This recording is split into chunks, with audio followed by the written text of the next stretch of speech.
Welcome back to Behind TLC Sister Wives. It begins quietly. A single envelope resting on Janelle's kitchen counter, sealed and cold, like a ghost from the past. The return address isn't familiar, just a P.O. box from Phoenix. Inside, a single line typed on clinic letterhead. The test results confirm genetic inconsistency between Robyn Brown and Ariella Brown. Tremors overtake Janelle's hands before her brain catches up. For months, she had thought Garrison's DNA test was just another act of rebellion. But this was never about money or revenge. It was about a child, about truth. In a private message recorded before his death, Garrison had said, "If anything happens to me, Mom, there's a reason Robyn's fighting the inheritance so hard. She's hiding something. Now that something has a name, Ariella." The moment Janelle realizes what she's holding, she can almost feel Garrison's voice echoing in the walls. Steady, certain, defiant. She calls Christine immediately, her voice shaking. He was right all along. Christine's silence on the other end lasts a full 10 seconds before she whispers, "Then we take it to court." Because when the truth is hiding behind sealed files, only chaos can tear it open. The Flagstaff courthouse smells of old paper and coffee. Reporters cram the steps, yelling Robyn's name as she hides behind dark glasses, clinging to Kody's arms so tightly her nails leave marks. The whispers have spread like wildfire. DNA mismatch, baby switch, inheritance, fraud. TLC cameras roll outside, but are banned from the courtroom inside. When Judge Marlowe enters, the air goes still. The title of the case glows across the docket board. Brown versus Brown. Inheritance and DNA determination. Hearing. Kody looks broken but angry broken. His jaw clenches so hard his temples twitch. Robyn keeps her head down, avoiding the wives seated behind her. Janelle, Christine, and even Mary have appeared, not as witnesses as watchers. Christine can't take her eyes off Robyn. That woman who once sobbed her way through every interview about family unity is now the defendant in a DNA fraud case. Christine leans over to Janelle and whispers, "If Garrison were here, he'd make sure." She couldn't talk her way out this time. Janelle nods, clutching the file. She knows this is bigger than an inheritance. It's about Garrison's final promise to expose whatever truth was buried under the perfect family image. Sometimes, revenge doesn't come through anger. It comes through evidence. Robyn's attorney, a tall man with silver glasses, stands first. "Your Honor, the entire claim is based on an unverified DNA sample that someone anonymously mailed in. The chain of custody is compromised." Christine's. The lawyer, a composed woman named Rachel, rises to her feet. "That isn't quite correct. The sample was requested by the late Garrison Brown through a certified lab before his passing. He left a notarized statement detailing the process and the recipient. That recipient was his mother, Janelle Brown, who has since verified its authenticity." Robyn's face flushes pale. She doesn't look at Kody, who sits motionless, his hand over his mouth like a man trying not to pass out. The judge nods. "We're going to review all exhibits today, including the test, the statements, and any video evidence." The words video evidence make Robyn's head snap up. Christine smirks. She's seen that reaction before, the same one Robyn gave when the bank files came out during the Coyote Pass hearing. Fear masquerading as confusion.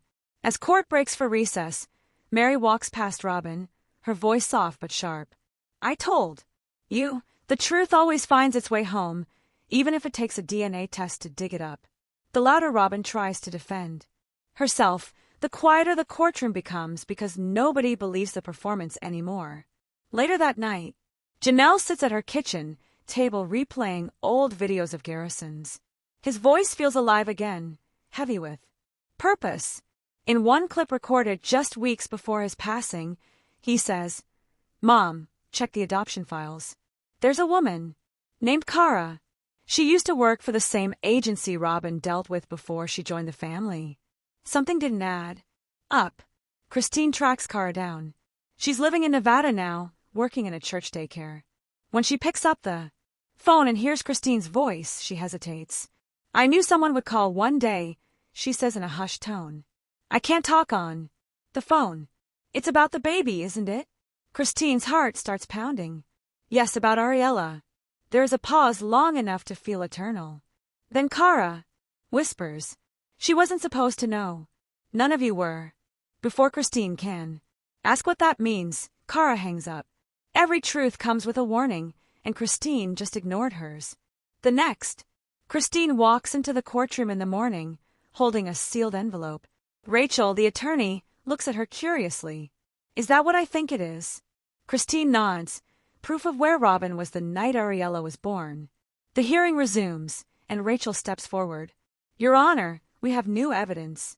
A timestamp video from Flagstaff General Hospital, recorded 12 years ago, shows Mrs. Robyn Brown in the maternity ward at 3:07 a.m. arguing with a nurse about another baby. Gasps echo through the gallery. Robyn's lips begin to quiver, but she says nothing. Rachel continues. At 3:08, Robyn signs an unsigned discharge slip, one that doesn't match the baby's birth certificate. The line for the signature is blank. The judge leans forward. Are you suggesting a child was switched that night? Rachel nods. Not suggesting, Your Honor. Showing. The screen flickers on. Grainy footage fills the courtroom. Robyn looks younger, frantic, pacing in her hospital gown. A nurse in scrubs stands in her way. Mrs. Brown, you can't. The audio cuts. But Robyn's gestures are unmistakable. She is pointing at the infant bassinet, shaking her head violently. The nurse steps forward, hands raised in protest. Then the screen fades to black. Kody whispers, That's not possible. When truth hits a screen, denial has nowhere left to hide. Robyn's lawyer jumps up. That video could be manipulated, but the judge interrupts. Sit down, counsel. We'll have our forensic tech verify the timestamp. As the room is abuzz with a disbelieving murmur. Robyn stares straight ahead with wide, unblinking eyes. It's the same with the day Kody's trust documents were exposed. And then something strange happens. Robyn starts to cry. Not the loud camera-ready sobs, but silent tears. For once, she isn't performing. Kody looks at her like he doesn't recognize the woman standing next to him. Christine says in a whisper to Janelle, this isn't just about the test anymore. This is about a crime because some lies aren't emotional. They're criminal. News stations play the clip on repeat that night. Social media explodes. Fans, those people who once pied Robyn, are now commenting that she's the family's biggest scam. Mary scrolls through the comments and says, softly, Garrison did it. Even from the grave, he brought the truth. Janelle nods, but her face remains tense. Not yet. That nurse, the one in the video, she's the only one who can confirm the swap actually occurred. And she's supposed to testify on Friday. Christine exhales. Then Friday will end it all. But as dawn breaks over Flagstaff, Rachel gets a call from the county sheriff. Her face drains of color. You won't believe this, she says to Christine. Christine freezes. What happened? Rachel whispers. The nurse who handled the birth, she's missing. Once the last witness disappears, so does the truth in a ghost. The courtroom is abuzz like a storm confined within its four walls. Cameras aren't allowed, but the air itself feels recorded. Every breath, every glance, every whisper preserved in someone's memory. The hearing resumes, and everyone knows what's coming. The nurse, the one person who can confirm everything. But she's missing, and that absence hangs heavier than truth itself. The gavel from the judge strikes the desk. This session will continue. The witness in question has not been located, but the court will hear testimony from all other parties. Janelle looks like she had not slept in days. Her voice is steady, but her eyes tell a different story. My son didn't die chasing rumors, she says softly to Rachel, their lawyer. He found something real. Robyn sits a few rows away, dressed in black, as if she's already mourning her own reputation. Kody's beside her, restless, his hand tapping the table. He is no longer defending her, he is defending himself against believing she could be capable of what everyone's saying. When silence fills a courtroom, it's not peace, it's pressure. The first witness is a lab technician from the Phoenix clinic where the DNA test was processed. He's young, nervous, wearing a cheap tie that looks too tight. Rachel asks him softly, "Did you personally handle the Brown samples?" "Yes, ma'am." "And did you confirm the test results showing Robyn Brown is not the biological mother of Ariella Brown?" He nods, swallowing hard twice. "We retested to be sure," Robyn's attorney stands. "Your Honor," I object. The technician has no direct evidence the samples weren't contaminated, but the judge waves him off. Overruled. Continue. Rachel leans in. "What did you do after you knew there was a mismatch?" The technician hesitates. "We were told to expect a call from a legal representative to handle the correction." Quietly. The call came from an office. Number registered to. He looks down at the paper. Robyn Brown. The room is filled with gasps. Robyn clutches the edge of the table. Knuckles white. Kody stares at her like he sees someone else. Entirely. The truth doesn't always scream. It whispers through documents that you thought nobody would ever see. Christine exhales shakily, remembering the words of Garrison from that old recording. "They'll try to cover it before it gets out." He was right again. Because recesses. Called. Janelle and Christine step into the hallway. Reporters crowd them instantly. One shouts, "Is it true the baby was switched at birth?" Another asks, "Do you believe Robyn stole her own child?" Janelle doesn't answer. Instead, she says quietly, "We just want to finish what Garrison started." Inside, he corners them in the hallway, his voice trembling with anger. "Do you have any idea what are you doing to my family?" Christine shoots back. "Your family? You mean Robyn's lies?" "It's not about her tears, Kody. It's about a child who has the right to know her real mother." The water wells up in Kody's eyes, but he refuses to blink. "You're killing us." Janelle answers coldly. "No, Kody, Robyn already did that. We're just pulling off the bandage." Every time Kody defends Robyn, another piece of his old family falls apart. When court resumes, Rachel presents Exhibit 12, hospital billing records. These records reflect 2 different discharge forms dated the same infant, she says, holding them up. One is signed under Robyn Sullivan Brown. The other isn't signed. Timestamped 8 minutes earlier under the name Baby Girl, Mother Unknown. The courtroom erupts again. The judge bangs his gavel. Order. Order. Rachel continues. "Your Honor, both forms share identical patient numbers, with only one small difference, a barcode mismatch on the newborn wristband. That code belongs to a second child delivered that same night." The judge frowns. "Where is that second child now?" Rachel looks to Christine, then back at her papers. "We're still investigating, but we believe that child was never registered under her biological mother's name." Robyn's voice finally breaks. "That's a lie. You're twisting it all. There was confusion in the nursery that night. 2 babies, both premature, both crying. I signed what they told me to." The judge raises an eyebrow. "You're accusing the hospital of negligence." Robyn hesitates. "Yeah. Or maybe I don't know. I was scared." "So," Kody squeezes her hand and whispers, "stick to that. Okay. Just confusion. But everybody can see it. The darting of her eyes, the trembling of her shoulders, the whole body language. Screaming guilt. Denial tends to look a lot like acting until the mask starts to slip.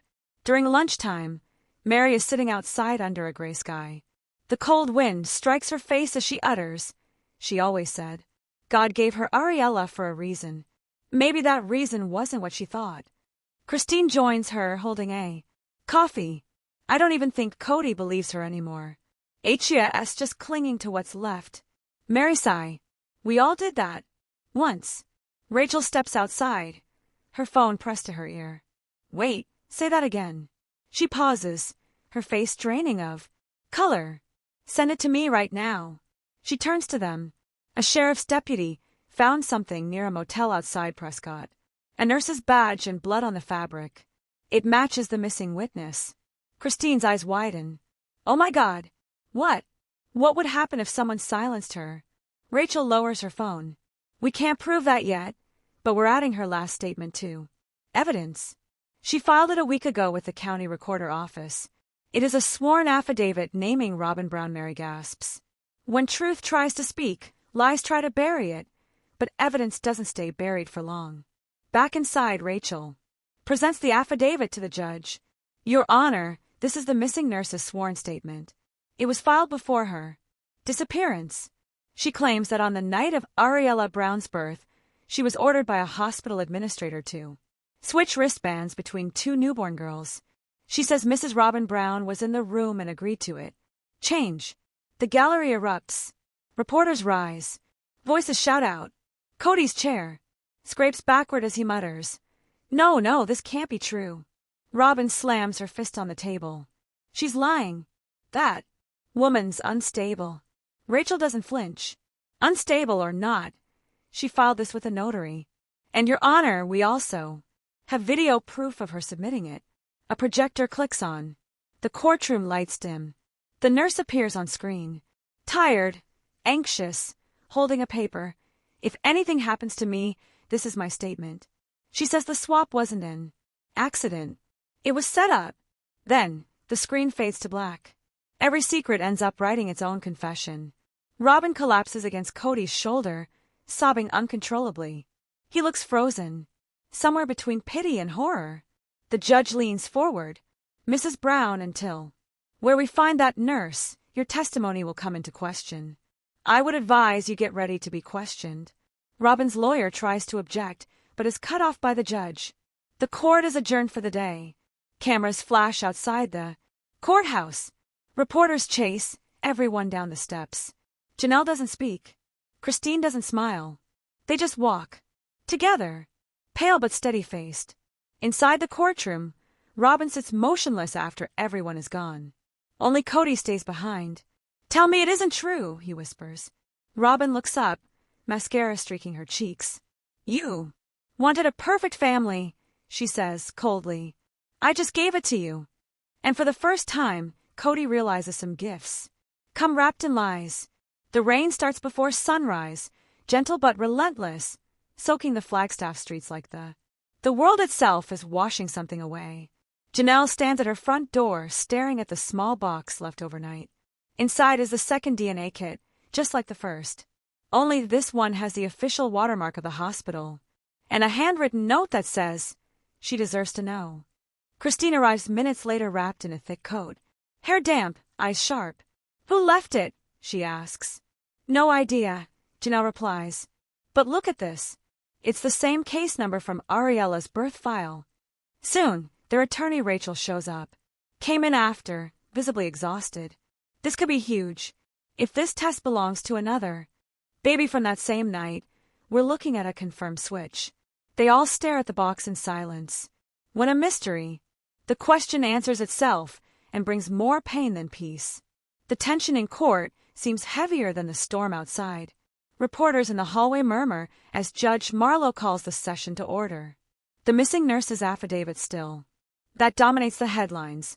But now there's something new, the second DNA kit. Rachel holds it up carefully. Your Honor, this was anonymously delivered to Mrs. Janelle Brown last night. The court will find that it bears the same case number and chain of custody markers as Exhibit 4, the original hospital DNA. Record from 12 years ago. Robyn's lawyer immediately objects. Your Honor, this is inadmissible until verified. The judge nods, and it will be verified. Today, we have a lab run the results under court supervision. Kody leans into Robyn, saying something hostile. She flinches, shaking her head. He whispers louder this time.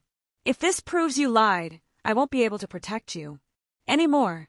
There's nothing more terrifying than watching the person you love start to believe the truth. While the court awaits the expedited results, Rachel calls their next witness, an investigator from the Arizona Department of Health. Please state your name and position for the record. Daniel Webb, Senior Field Auditor, Birth Records Division. Rachel hands him a file. Mr. Webb, did your department receive a request from a Mrs. Robyn Brown in 2013 to correct a clerical error in the newborn record? Yes, ma'am. I found that request. It was filed 2 weeks following Ariella's birth. And what was the nature of this correction? He flips the papers. On it was written that there was a misspelling in the mother's name and it needed to be reissued under her certified ID, but the original file had already been sealed under confidentiality, which usually occurs when only in cases of adoption or identity protection. The gallery gasps. Rachel steps closer. So Mrs. Brown requested a name correction on a sealed file she wasn't authorized to access. Yes, ma'am. That's right. Kody slams his hand on the table. You're twisting everything. Robyn didn't steal a baby. She saved one. All eyes turn to him. The judge frowns. Mr. Brown, control yourself. Every time Kody opens his mouth, the truth he's hiding slips out a little more. At recess, Robyn sits in the hallway, shaking involuntarily. The makeup can't disguise the dark circles around her eyes. Janelle walks past her in slow motion, whispering, "You could have told us years ago. We would have helped you." Robyn looks up, tears filling her eyes. "You think I wanted this? You think I wanted to raise someone else's child, not knowing who she belonged to?" Christine stops dead in her tracks. "So you're admitting it?" Robyn's voice is barely above a whisper. "I didn't steal her. I took her because they were going to send her away. The real mother was in trouble." Christine's face twists. "And you thought hiding that would fix it?" Robyn stands, her voice trembling. "Kody said that was the only way to protect her. He promised it stay buried. He told me Garrison was getting too close." Everyone freezes.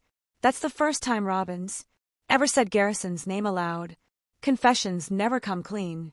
They come soaked in fear. Back inside, Rachel recalls Robyn to the stand.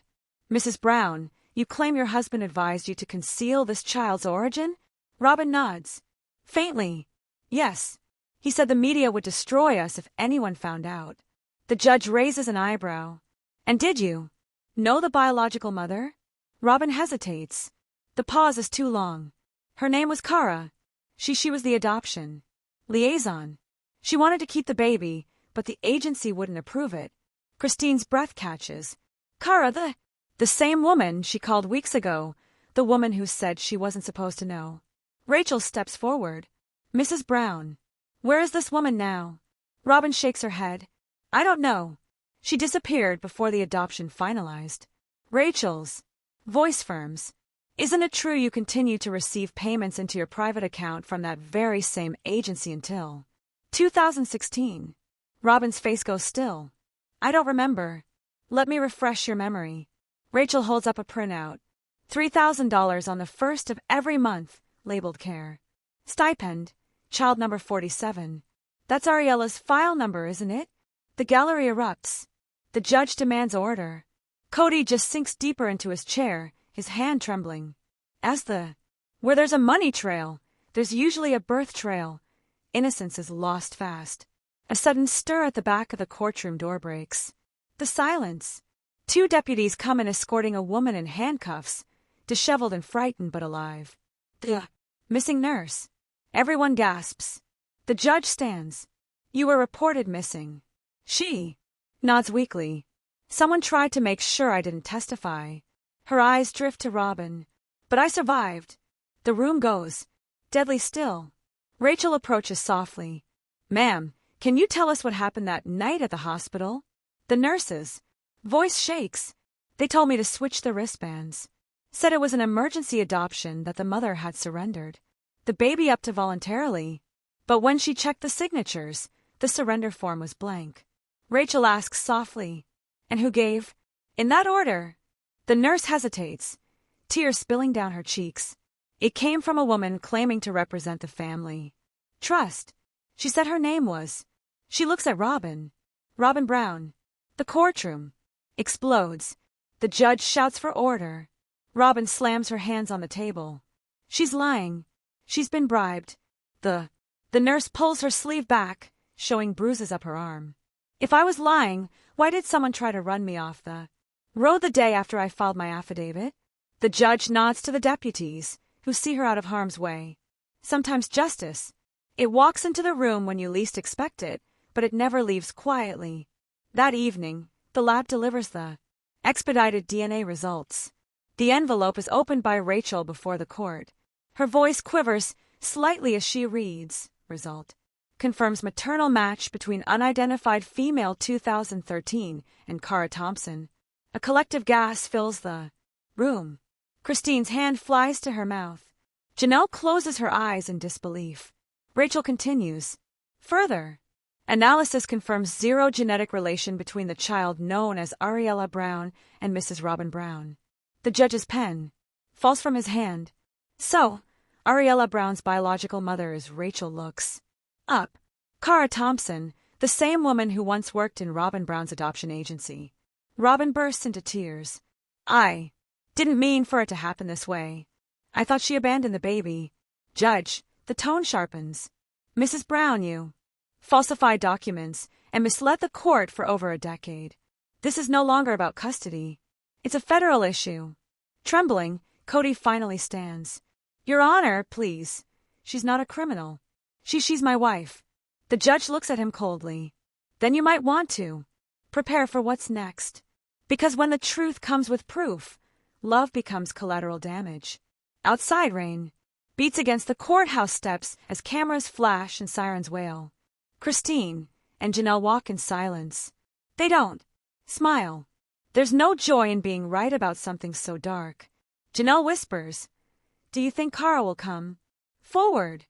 Christine shakes her head. "I think she already did." At that moment, a phone buzzes in Rachel's bag. She checks it and freezes. Oh my God, Kara just left a voicemail for the court clerk. She's coming to testify tomorrow. Christine stares into the storm. Then, tomorrow, the world hears what Robyn stole. Because some truths don't just destroy reputations, they rewrite whole families. Morning breaks with heavy skies over Flagstaff. But inside the courthouse, the pressure feels even heavier. The revelation from yesterday still echoes in every hallway. Robyn is not Ariella's birth mother. Kara Thompson is. And now Kara is coming to testify. Or, at any rate, that's what everyone is hoping. Security is doubled. Deputies line the entry points. Reporters are pushed further back. A black SUV pulls into the lot and every camera zooms in. But it's not Kara. It's Robyn, flanked by her attorney and Kody, both wearing the same look. Defeated and desperate, Robyn doesn't speak to anyone. She doesn't wave. She doesn't cry. Not yet. Today, she looks more like a defendant than a mother. The closer we get to the truth, the more terrified Robyn becomes of her own story. Christine and Janelle sit together in the second row, side by side. They haven't slept. Last night, Rachel got another voicemail. Kara said she was on her way. She sounded scared but ready, but Kara hasn't arrived yet. Judge Marlowe takes a seat. The gallery quiets. Rachel stands. Your Honor, we are awaiting the arrival of Kara Thompson, the confirmed biological mother of Ariella Brown. She has agreed to testify in person regarding the events surrounding her child's disappearance. The judge nods. We will briefly recess to allow her appearance, but 15 minutes pass, then 20, 30. Rachel checks her phone again. No new messages, no missed calls. Then a court babe hurries down the aisle and leans in close to whisper something to Rachel. Her face drops. Your Honor, she says, swallowing hard. We've just received word Kara Thompson's rental car was found abandoned outside of town. Her cell phone was located inside, but she is not. The courtroom gasps. Kody sits up. Robyn covers her mouth with her hands. The judge looks furious. Are we suggesting foul play? Rachel's voice is low. We're suggesting fear, Your Honor. She was afraid to come forward, and she's now nowhere to be found. When the last witness disappears, what is left is only the silence she intended to break. Christine rises abruptly. This is sabotage. Her voice is trembling with anger. Someone didn't want her to speak. And I think we all know who Kody stands up to. Don't start, Christine. You've already burned everything down. Don't accuse her of something you can't prove. Christine steps forward, tears welling up. Prove. Garrison died chasing this truth. Ariella was raised in a lie. And now the one woman who could tell us the rest is gone. But you're still standing here defending Robyn. Robyn doesn't move, doesn't blink. She stares straight ahead. It's not that Robyn won't speak. It's that there's nothing left to lie about.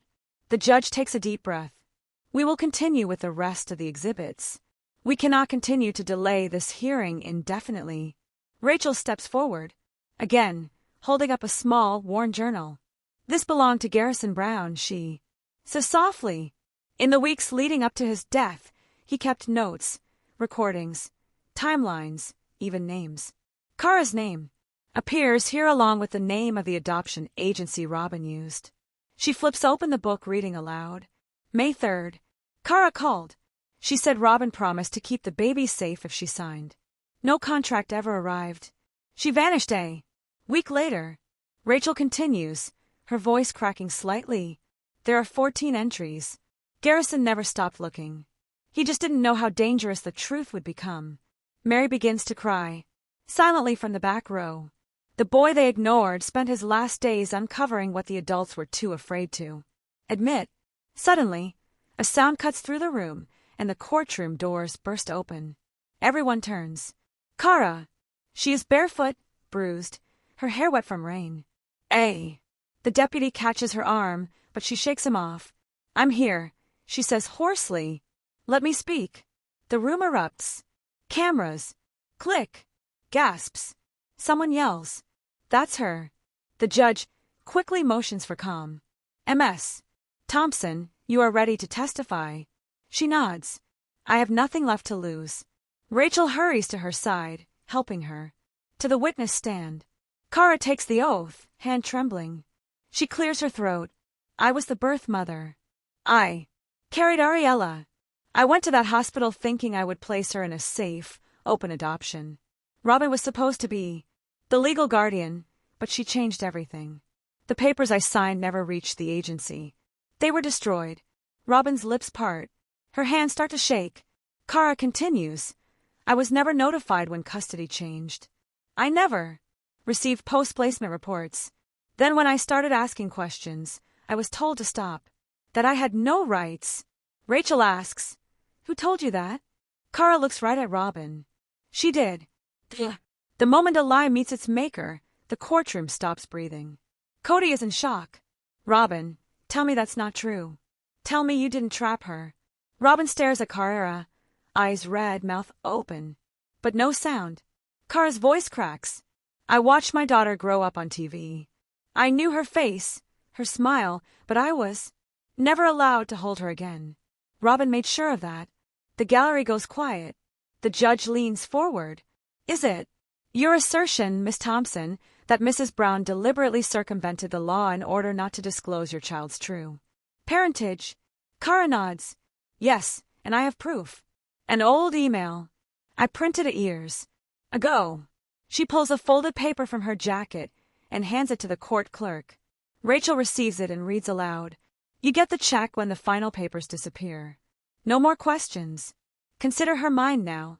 It's signed. R. Brown. The courtroom separates. Reporters run. Christine gasps. Mary sobs openly. Janelle can't move. And Kody falls into his seat as if the world just came crashing down on him. After all, sometimes the monster under the bed is the one you love the most. Judge Marlowe looks like he's aged 10 years and 5 minutes. This court is going to reconvene after lunch to deliberate next. Steps. Bailiff escort Miss Thompson to protective custody. Robyn starts panicking. No. This isn't happening. Kody, please. You have to believe me. I was trying to protect her. But there is no answer from Kody. He stands and walks away from her as deputies surround the bench. Robyn shouts louder. Kody! He doesn't turn around because there's nothing left to safeguard once it gets discovered. It has stopped raining, but Flagstaff seems heavier than it had ever felt. The clouds are gone, yet no one in town is breathing easier. Word spreads like fire. Robyn Brown has just been hit with a federal arrest warrant. It's not just a courtroom rumor anymore. It's on the local news ticker. Online tabloids are melting down. Brown family implodes. One headline screams. Another reads, Robyn lied for 12 years. Who really raised Ariella? Inside the other Brown family members remain seated in the courthouse in shock. The hearing has been paused for the FBI. Wait for the liaison to arrive. Robyn has been led to a different room with several federal agents. She's no longer just a witness. She's a suspect in a federal crime. Janelle hasn't said a word. She just clutches Garrison's journal. Christine sits next to her, fists clenched, teeth biting into her lip to hold back tears, while Mary watches everything unfold, her expression unreadable, like a woman watching a car crash in slow motion. Every secret Robyn buried was done to protect the lie, but now the lie is eating her alive. Kody sits in the hallway outside the judge's chamber, alone. For the first time in years, there's no camera crew near him, no Robyn beside him, no script to follow. Just the raw weight of everything he allowed to happen. He stares at his hands, as if they aren't his. A court staffer walks by and softly asks, "Do you need water, Mr. Brown?" He doesn't even answer. Back inside sitting in the courtroom, Kara Thompson sits flanked by two deputies, wrapped in a blanket, hands still shaking. Pale but focused, her voice is now calm, much steadier, as if telling her story allowed her finally to breathe. Rachel, the family's attorney, turns towards her and softly says, "We'll request emergency custody transition paperwork, but Kara, this will be public. Are you ready for that?" Kara nods. "I've been hiding for too long. If my daughter wants the truth, I'm here now." Christine murmurs. She'll want it, even if it breaks her. Because when a child learns her mother isn't who she thought, something inside her shatters forever. Outside the courthouse, a near riot continues. Fans scream. Protesters arrive, people argue. Some hold up signs. Free Ariella from the lie and justice for Garrison. The others yell back, defending Robyn and claiming this is all OG wife revenge.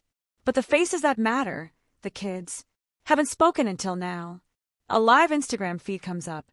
It's Aurora, Robyn's daughter. She sits in her room, pale, shaking, crying. Phone camera is pointed up at ceiling light while her voice is trembling. "I don't know what's happening. I just want everyone to leave my mom alone. We were a family. We're a family." Then a pause. But if she really did this, if she lied about Ariella, Aurora starts crying. "I really don't know who we're anymore." The live ends. In minutes, millions view it. The court sees it too. It's presented as emotional evidence, a family's breakdown in real time. Sometimes the loudest witness isn't on the stand. It's the child who's watching everything fall apart. Inside, the federal agent arrives.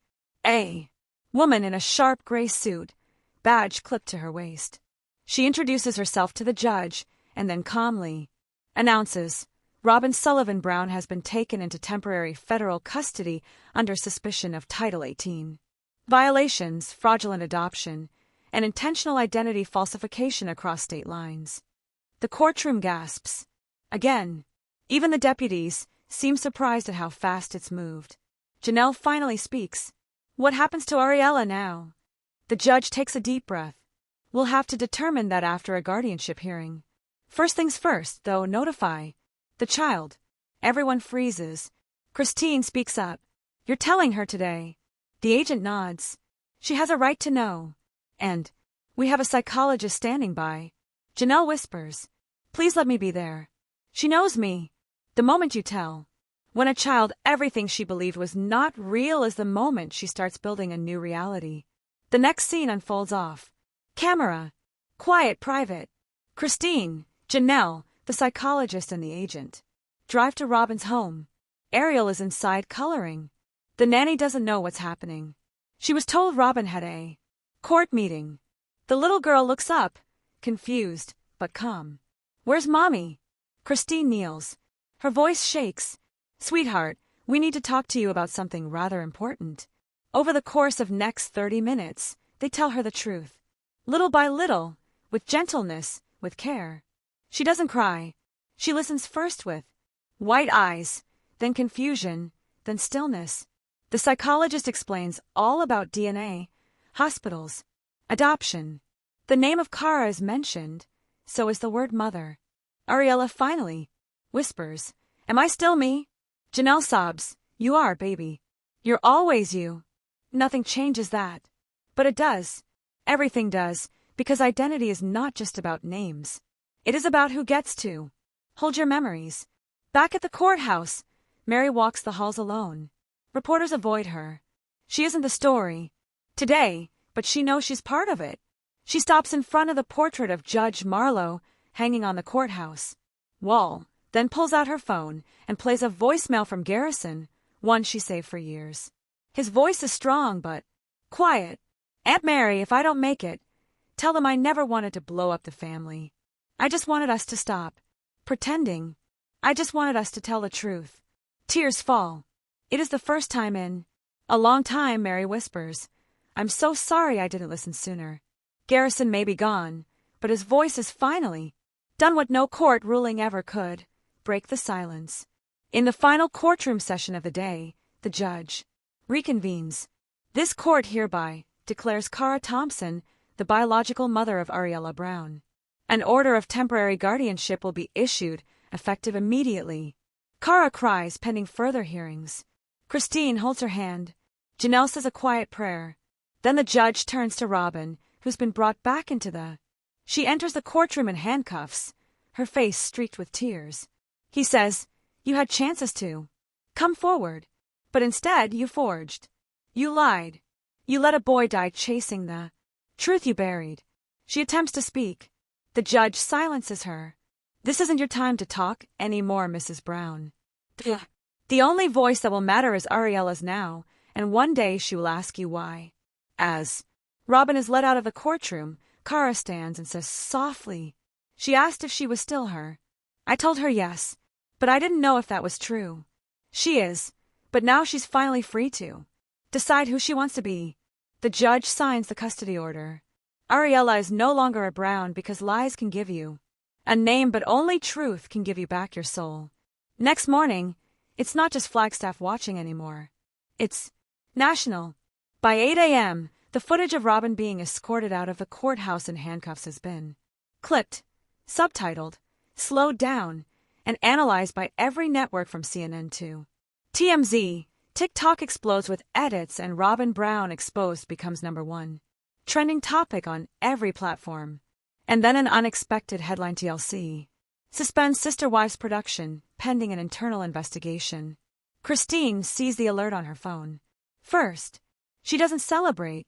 She just shows it to Janelle, who stares at the screen and then exhales deeply.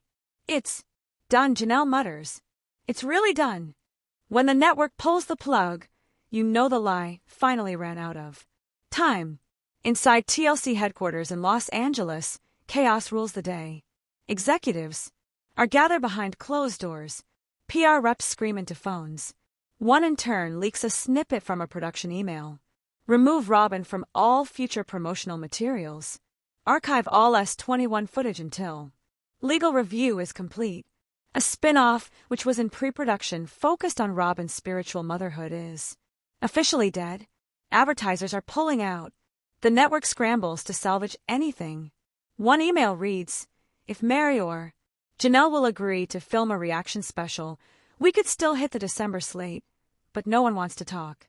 Not yet, because this isn't just scandal, it's betrayal. And worse, it's Garrison's story now. Back in, Christine opens her front door in Flagstaff to find something strange. Dozens of letters, some handwritten, some typed, all addressed to Garrison. She sits on the floor and reads, "He gave us a voice. I lost my son in the system. 2. Thank you for fighting for her." Christine opens one with a picture inside, sobbing. A woman and her adopted daughter. The caption goes, "Because of Garrison, I told her the truth. Sometimes justice isn't loud. It's ink written, envelope mailed, and whispered by strangers who finally feel seen." Meanwhile, back at Janelle's house, Gabe and Savannah sit quietly at the kitchen table. Both are still processing. Savannah looks pale. So, she was never really ours. Janelle swallows. She was in her own way, but we weren't hers the way we thought. Gabe is staring at the window, his jaw clenched. He knew. Garrison knew. And nobody listened. Janelle reaches for his hand. "We're listening now." But Gabe pulls away. Too late. He walks out. Christine watches from the hall, eyes filled with pain. She whispers, "We broke them. It's not the lie that breaks the family. It's how long we defended it. Meanwhile, Mary finally responds on camera. She records a 2-minute video sitting on a porch with a blank background behind her. No makeup, no spin. Her voice is steady but raw. Garrison was right. We failed him. We didn't believe him. I didn't believe him. And now a little girl has to live with what we couldn't face. She pauses. And if you're watching this, Ariella, just know, sweetheart, it wasn't your fault. You didn't ask for this lie. We put it on you. She ends the video with a whisper. I hope you find your truth, and I hope it gives you peace. The post goes viral in less than an hour.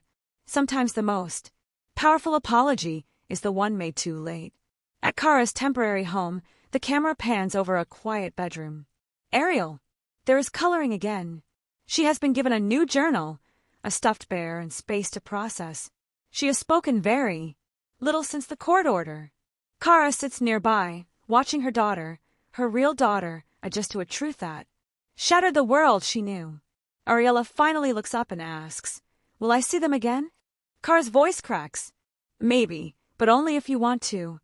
Ariella nods slowly. Can I still call them my sisters? Kara bursts into tears and exclaims, Yes, always. For the fact that can alter your past, but it doesn't eliminate your love. That night, in a dark living room across town, Kody sits alone. No wives, no cameras, no noise.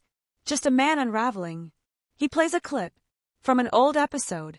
Garrison talking to the camera. I don't need to be famous. I just want to be heard. I want my mom to be proud of me. I want them all to stop pretending everything's fine when it isn't. Kody rewinds it and plays it again and again. Then suddenly he tosses the remote across the room and screams, Why didn't you just tell me? But the room doesn't answer. Because Garrison isn't there. When you ignore someone long enough, you lose the right to hear them when they finally scream. Outside, the protesters return to the courthouse, this time bearing candles, pictures of Garrison, and signs declaring him spoke. We heard Janelle and Christine drive past slowly. They don't stop, but they cry. He did it. Christine whispers, he turned his pain into power. Janelle nods. And now the whole world sees it. Garrison didn't just uncover an untruth. He became the proof that silence costs lives. Just before midnight, Rachel receives a sealed envelope at her office. No name, no return address. Inside, a second set of financial records, offshore accounts, wire transfers. One name stands out in all caps. Kody Wynn Brown. Christine reads it over her shoulder, stunned. He wasn't just covering for Robyn, she whispers. He was part of it.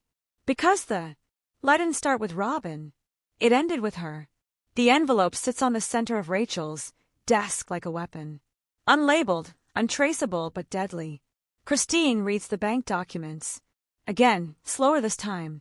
The wire transfers, the offshore accounts in Bice and Grand Cayman, the signatures, one by Robyn, but the others all Kody.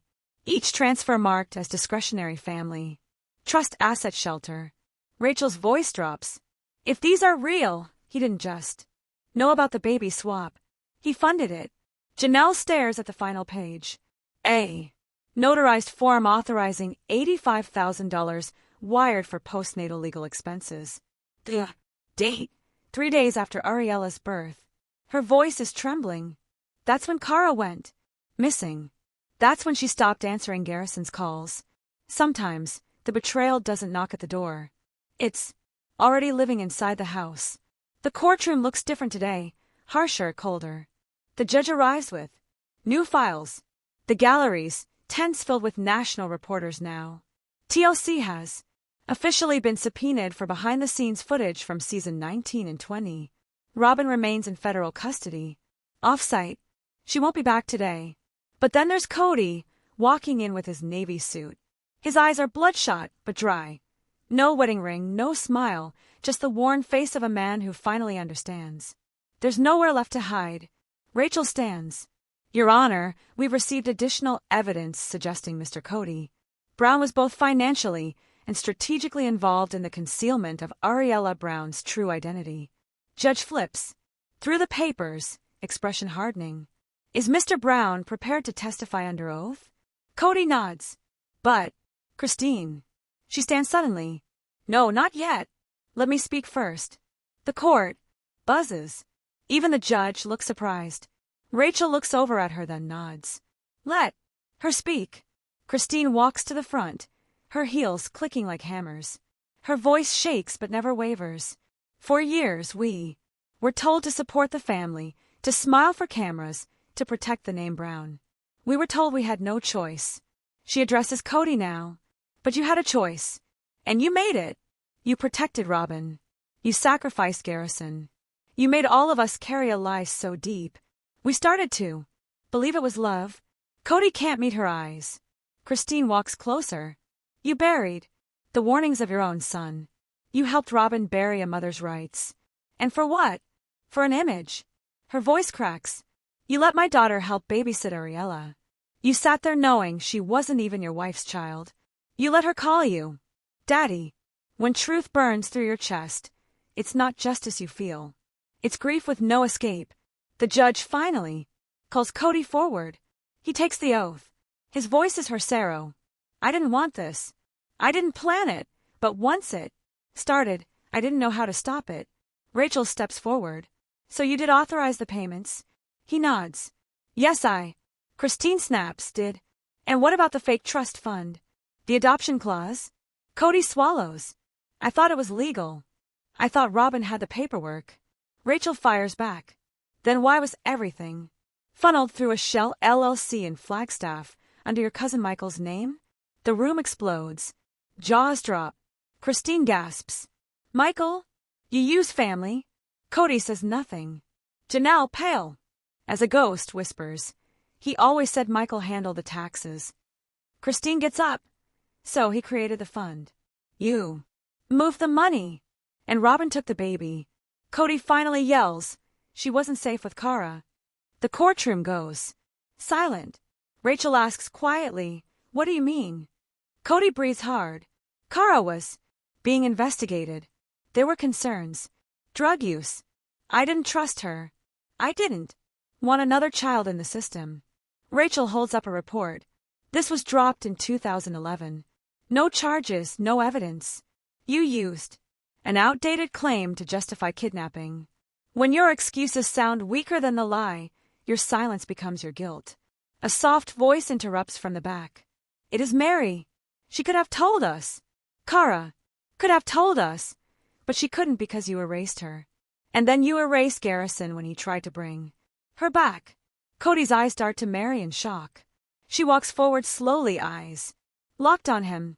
You said we were a family, but you only protected the parts you could control. She lays something on the bench. A photo of Garrison at age 10, smiling and hugging Ariella as a baby. He knew the truth before any of us, and now he's gone. There are losses you cry over. And then there are losses you carry until your last breath. The judge finally speaks. This court will recess for 1 hour. When we return, we will determine whether federal charges will extend to Mr. Kody Brown for accessory to identity fraud, wire transfer evasion, and obstruction of custody proceedings. Kody lets out a sharp breath. He knows what that means. Christine turns back to Janelle, who is barely keeping it together. He destroyed everything.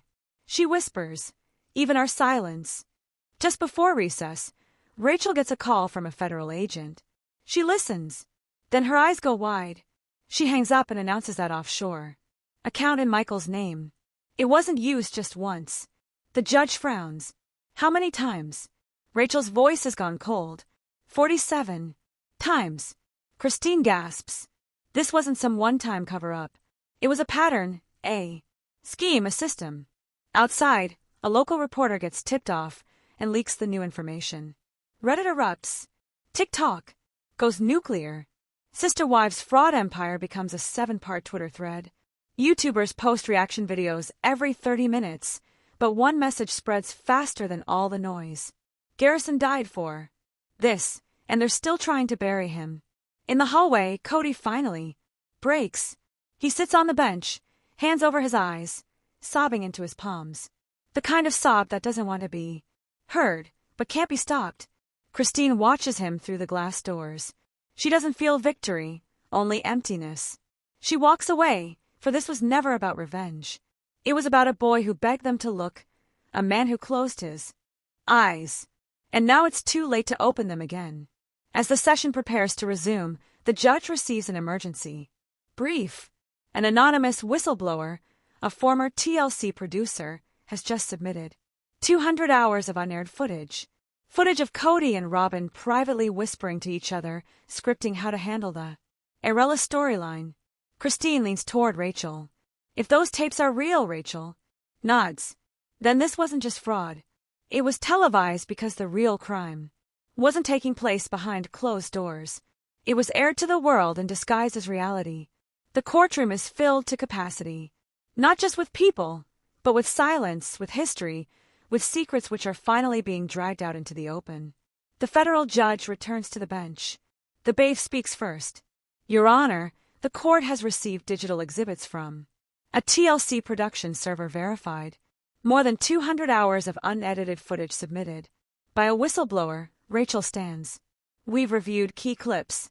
They show Mr. Kody Brown and Mrs. Robyn Brown discussing concealment strategies regarding Ariella's identity. In one, Kody says she opens the transcript, her voice steady. If anyone finds out the baby's not hers, we're done. This storyline needs to remain locked. Kody starts to sink into his seat. Christine puts her hand over her mouth. Janelle closes her eyes. The truth didn't just hide in shadows. It was packaged, filmed, edited, and sold. The first clip plays on screen. Kody and Robyn sit in a Flagstaff rental. Robyn whispering, "What if Kara comes forward?" Kody's voice responds off camera. "We'll say it was a private arrangement. Emotional. Custody. Keep it vague. TLC won't push it." The screen cuts to black. Then, another clip. A voice from the crew asks about Arella's birth story. Robyn snaps. "Don't bring that up. We agree. That storyline's off limits." The room stays silent. No one is defending Robyn now. Even Kody looks gutted because the tapes don't just show guilt. They show premeditation. Every reality moment the world watched was covering something unreal. The judge sets the papers down slowly. This court finds sufficient cause to proceed with charges against. Charge: Kody Wynn Brown for accessory to federal kidnapping, fraud, and obstruction of custodial truth. Kody slumps. The judge continues. This court also recommends a federal investigation into TLC's handling of protected adoption information and will subpoena relevant contracts. Gas ripple through the gallery. Christine whispers to Rachel, "You just cracked the whole franchise." Rachel nods. "And it only costs Garrison everything. Justice doesn't come for free, and this one was paid in blood and silence." Later that day, the judge signs the final ruling. Robyn Brown will stand trial for felony kidnapping and document forgery. Kody Brown is indicted and placed under house arrest pending his trial. TLC is subpoenaed for contributing to custodial perjury on national television. The custody of Ariella is formally and irrevocably turned over to Kara Thompson. But the biggest decision isn't legal. It's emotional. Ariella has asked to speak. She walks into the courtroom, small, scared but strong, climbs the witness box, and takes the mic. Her voice is soft. "I don't know who I'm supposed to be now, but I know who I'm not." She looks over at Robyn's empty seat. "I'm not a secret. I'm not a storyline. I'm not a lie." Then she turns to the crowd, and I forgive them, but I don't want to see them again. She steps down. Kara cries silently, and Janelle whispers, "She's free now." Because the moment you choose truth over history, you are your legacy. Out. Media explodes. Brown family destroyed. By secret tapes. TLC's empire crashes. DNA fraud case becomes federal. Nightmare. News anchors speculate whether Kody's prison sentence will end the entire franchise. Reddit threads compile timelines. TikTok teens break down every hidden moment. Fans dissect old episodes looking for signs, but one thing cuts through all of it. A video uploaded to YouTube by Christine. No intro, no music, just her holding a framed photo of Garrison. She says, You wanted the truth. You wanted to protect the innocent, and you gave everything. For it. You didn't die for nothing, Garrison. You freed her. It gets 8 million views in 24 hours. Some voices take years to be heard, but once they are, they echo forever. Weeks later, Janelle visits Garrison's grave site. The soil is covered with fresh flowers. Notes from strangers. Pictures of Ariella. She kneels and puts a small envelope on the stone. Inside, a copy of the final order of the court. DNA confirmed custody. Reassigned. The lie is over. She says, "You did it, baby. You brought it all into the light." Behind her stands Christine, silent. She does not say a word. She simply lays her hand on Janelle's shoulder. A gentle breeze blows, and for an instant, all is still. Because Garrison didn't just expose a crime, he gave a child back her name. What would you have done in Garrison's place? Would you push this far for the truth, even if no one believed you? Let me know in the comments. I want to hear your thoughts. Justice prevailed, or is there more to the case? Hit subscribe that bell button for more twisted news.